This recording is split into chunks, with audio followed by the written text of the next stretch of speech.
What is a lunar day, and how does it differ from a day on Earth? On Earth, a day is about the time it takes for the Earth to turn once on its axis with respect to the Sun. A lunar day is about the time it takes the Moon to turn once on its axis with respect to the Sun. And that's about 29.5 Earth days, so it's about a month. Now, you may be confused about how the Moon rotates if we always see the same face from Earth. The answer lies in a process called synchronous rotation, which is caused by tidal forces between the Earth and the Moon. We always see the near side of the Moon because as the Moon orbits around the Earth, it is also continuously turning. In fact, it rotates at the same rate it orbits the Earth, on average. So, a lunar day takes about the same amount of time as one complete lunar orbit. 100 lunar days means 100 chances to observe a complete day-night cycle on the Moon, photographing the surface with different sun angles, measuring the rising and falling temperatures, and studying the way certain chemicals react to those daily changes.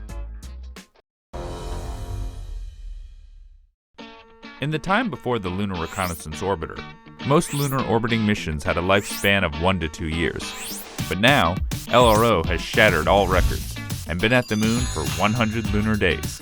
That's 8 years of data collection. This mission has truly ushered in a new era of lunar and planetary science.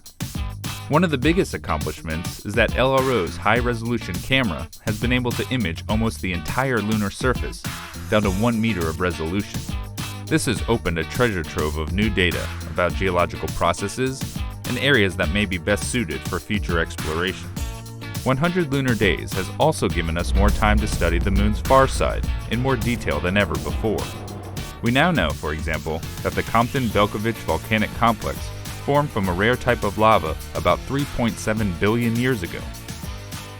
This helps paint a new picture of the Moon's history. The Moon has not only had a wide range of complex geologic processes, but its volcanism may have also changed over time. LRO has also been able to measure something you may not have heard about, the lunar tide, or how much the Moon's surface actually flexes and cracks due to the gravitational pull of the Earth. There's still a lot to learn about this ongoing process, making our Moon an important case study when thinking about other planets and moons. Over its lifetime of 4.5 billion years, the Moon has also been bombarded by all sorts of asteroids and comets. This has left millions of impact craters on the surface. For planetary scientists, however, there had been no way to identify newly formed craters. But when LRO arrived, all this changed. By comparing pictures taken earlier in the mission with more recent images, NASA scientists have discovered more than 60 new impact craters, like this one from 2013. And that's not all. LRO's instruments are able to study both new and old craters in ways we never have before. Lola, for example, helps create topographic 3D maps, and Mini-RF has detected evidence of water ice inside deep craters at the lunar poles. All of this is important for space science as a whole. Craters are used to help determine the age of a surface, how hot or cold a planet is, and how thick a planet's atmosphere might be. Observing new impact craters also gives us better insight into what happens when a meteorite strikes a planetary surface. And this touches upon a key point. Our Moon is more than just a rock. It's the cornerstone for understanding our solar system and beyond. It has a dynamic history that we are still learning about, and features we are still discovering.